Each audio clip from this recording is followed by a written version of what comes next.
Welcome to the Guaranteed Irish Business Podcast, where each week we're joined by leaders of Guaranteed Irish member businesses to chat about how they sustain jobs, communities and provenance. Supported by FBD Insurance, Ireland's largest homegrown insurer. Support, it's what we do. Hello and welcome to the Guaranteed Irish Business Podcast. I'm Bríd O'Connell and joining me today is John Egan, CEO and owner of ecocel. In today's podcast, we're going to learn about sustainable construction, insulation and empowering the community so they can get involved in the circular economy as well. You're very welcome, John. Thanks, Bríd. Thanks for having me. Delighted to have you, and CEO and owner of ecocel. Where did the idea originate? The idea from ecocel originated way back in the early 90s in that ecocel makes cellulose fibre insulation from recycled newspapers. Okay. And in the early 90s, I had a company with a German called the Healthy Building Company. We had Oro natural paints. We had Dormiente mattresses. They're all natural mattresses as well. Mm-hmm. And we went looking for the healthiest insulation we could find as well. Yeah. And at that time, in Wales, they were manufacturing cellulose fibre insulation. So in 91, we would have brought the first container of cellulose into Ireland. Okay, interesting. And then I've carried on using cellulose, and in 2009, I purchased from the liquidator the ecocel, which had gone bust around 2007. Okay, well, so many businesses went under then. Well, yeah, yes, exactly, yeah. So, and, you bought it then? I bought it with my inheritance, and Right. my inheritance actually came from paper in that I was born in India, in Calcutta. My father ran a paper mill in India, in Calcutta. Oh. And then when I was 15, 16, we all came, I was in boarding school from 8.5 here in Ireland, but from 15, 16, we all returned to Ireland. And then my father took up employment in Clondalkin paper mills. And then obviously I got my inheritance and I decided to invest it in paper as well. What a circular story. And well, it actually suits your circular economy it business. Does suit. Yeah. Yeah. So tell me then, so you were actually producing ecocel, manufacturing it here in Ireland now? We're manufacturing in Cork, in the old Ford factory in Cork City. Oh, wonderful history. So we manufacture, we install as well, and we supply to other installers. Okay, so this is a job that was meant to be. Obviously, you really love the business, John. I do, yes. I mean, it makes total sense. Okay, so why should I get ecocel in my house as opposed to other insulation? Tell us that, because I know you're really passionate about the circular economy. Okay.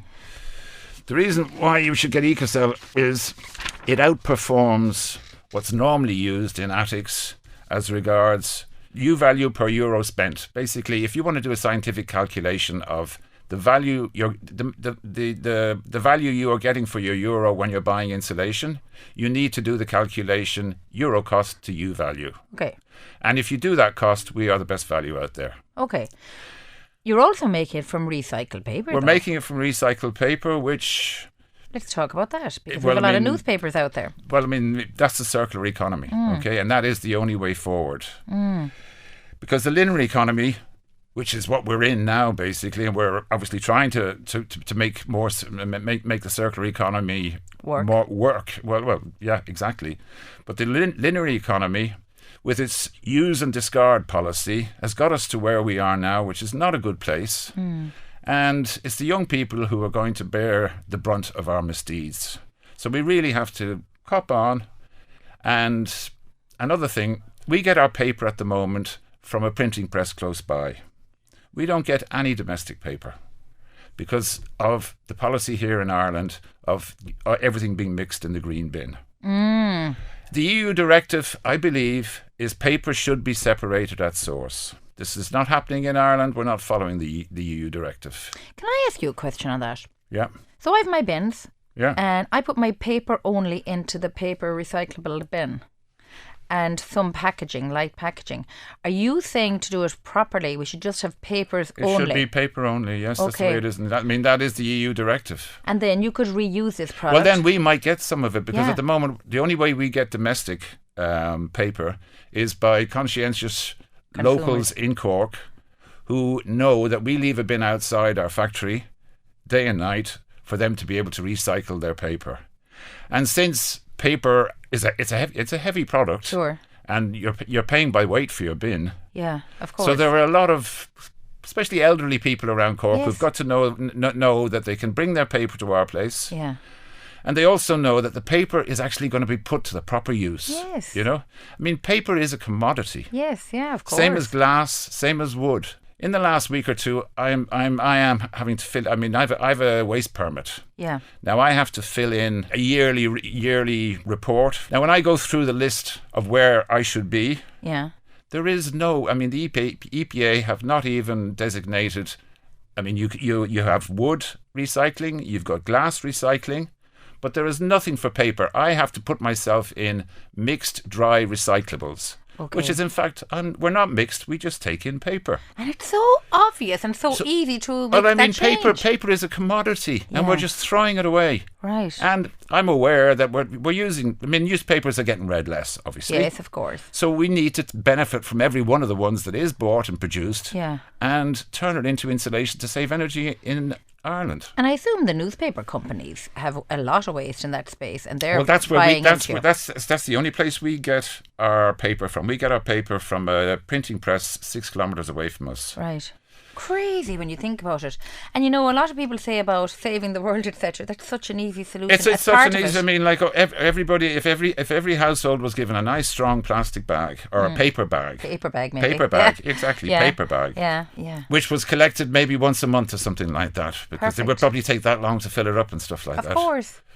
Crazy. And Well, then, I mean, it's because at the moment it has been. It is not being reused. so for me to get it down to your factory, of course, is the challenge for me if I live in Well, Dublin. obviously, in Dublin. In Cork, it's easy for the local people. Yeah. Okay, so a call out to anyone in Cork who loves the hard copy broadsheet or indeed the red tops.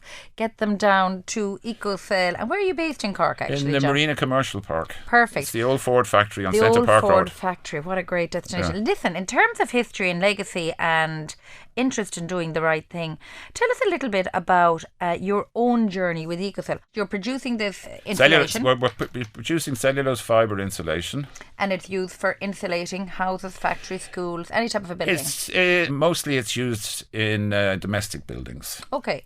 I mean, it can be used in factories or I mean, there's no issue with it, but it's just the volume. it's used more in domestic situations. It can be. I mean, its best application is in attics. In houses. In houses. Okay, so John, you're talking to the perfect customer here now. I have an old house, it's drafty. I need to get my attic You need to get your insulated. answer. Well, I mean, the government have brought out very good grants now for insulating attics. You get €1,250. That's that includes €50 towards your BER. For a semi-detached house, you get $1,550, again 50 towards the BER. For a detached house. Now that nearly pays for the insulation. I mean, this is a really good initiative of the government because heat rises. Yes, of course. And everyone presumes their attic is okay. In my opinion, I would say most of them are not. And another reason why everyone thinks attics are okay is because people think they can do them themselves. Yes, yeah. But I mean, an attic done with conventional products does not compare to an attic done with cellulose. So talk us through the process of creating your product then. So paper is brought in from the printing press. It's sent up a conveyor belt through 2 shredders. And then it's put through a hammer mill and fire retardants are added. And then it goes through the bagging process. Bags come off the conveyor belt, stacked on pallets. Right. Either straight into a van or put on pallets and sent off to another installer. And do you export, John? We export to Scotland. There's an ecocel Scotland. Right. And at the moment they are actually getting together an order which is going out at the end of this week to Scotland. Okay, great. So it's a growing business. There is It's demand a growing for it, business. and it's in the sustainability space. Definitely, So is the opportunity for it to go much bigger, I'd imagine? There is. I mean, I would say we're only getting in about 5% of the attics, or not even that many. Right. And natural fibres are the only products that can go into a retrofit attic Right. and stay there for the lifespan of the building. And is that for a safety reason? No, it's because of moisture, basically. All right, okay. In an old house, in most houses, there is no airtightness barrier, there's no vapor check. Yeah. There is a lot of vapor moisture in a house, Yeah. which goes through the ceiling. Cellulose, because of its natural fibres, takes it in Yeah. and releases it. Right. Synthetic fibres, they can only take it in, they can't release it. Okay. So eventually they will need to come out. Yeah. The beauty about cellulose is it's a one-off.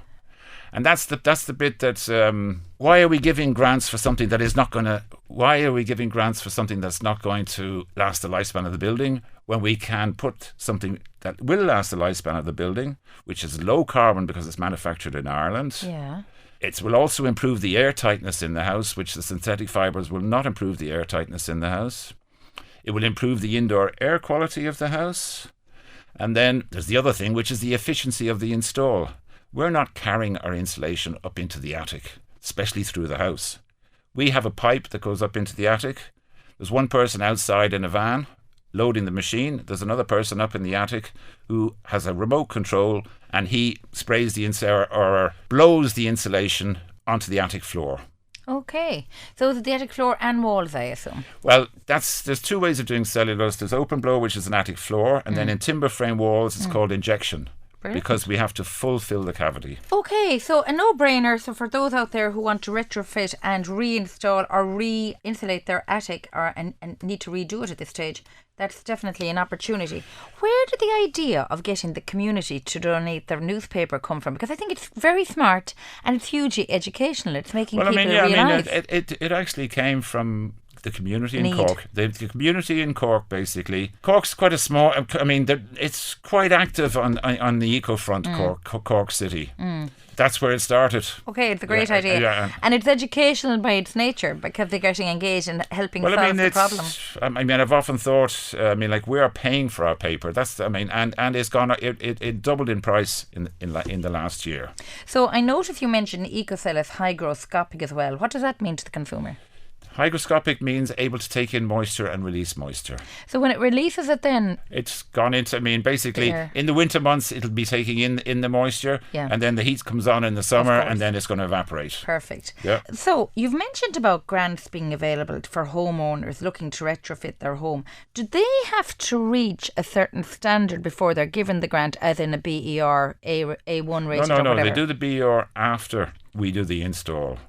And do they have to have achieved a certain rating before they'll be given the grant then? No. The whole reason for this is to help them bring up the efficiency of the house. So it's the starting point of the journey. It is the starting point, and it should be the first starting point because heat rises in Ireland the same as everywhere else. Well, I suppose if you go out for a walk and it's a cold day, the first thing you put on is your hat. It's a hat. Basically, all the hats, basically put a hat in the house. That's absolutely. What's needed. Yeah. Okay, so in your opinion, John, what extra needs to be done to ensure the new builds are made with renewable resources here in Ireland? Low carbon we have a tiny carbon footprint. We make 0.3 kilos of carbon to make 1 kilo of product. Right. Synthetic fibres, they make at least 1 kilo of carbon to make 1 kilo of product. Well, there's your answer. And then you've got your rigid insulations. They make 4 kilos of carbon to make 1 kilo of product. So we have a tiny carbon footprint. So, that's another thing I forgot to mention. The benefits of putting cellulose in an attic is you're saving energy, but you're saving energy with a very low carbon product. Yeah. Because there are passive houses being built. There are houses that don't need any heating, but there's a lot of carbon gone into the products that are doing that for them. Okay. So and developers are now starting to come on board about the fact, they've been forced to by the government because climate action plan. Action plan, it has to be low carbon. And another thing that's appealing to developers is the efficiency of the install. Of course, and the speed. So if I want to get my attic done in the morning and your guys arrive, how long will it take me? There's a bit of preparation involved, but the actual blowing of a normal attic doesn't take more than an hour and a half to 2 hours. And the prep before it, a few days beforehand is? The prep is a couple of hours, depending on how much storage is wanted in the attic, what the state of the attic is. Okay, interesting. So it's a real fast solution. It's healthy, and for people, I suppose, with things like who have concerns with health concerns in the house, it's probably it's going to dry out. It improves the indoor air quality in the house. Brilliant. Okay. So it's a no-brainer for people out there who are thinking about doing it. Definitely consider ecocel, and I'm sure in relation to being a Guaranteed Irish member, they'd certainly be interested in talking to you and hearing from you. John Egan, CEO and owner of ecocel, thank you so much for joining us today, and tell telling us a little bit more about your circular economy project and product, more to the point, with ecocel. Thanks, Breed. If you'd like to learn more about ecocel, we leave a link to their website and YouTube channel in the show notes, and make sure you visit GuaranteedIrishHouse.ie also.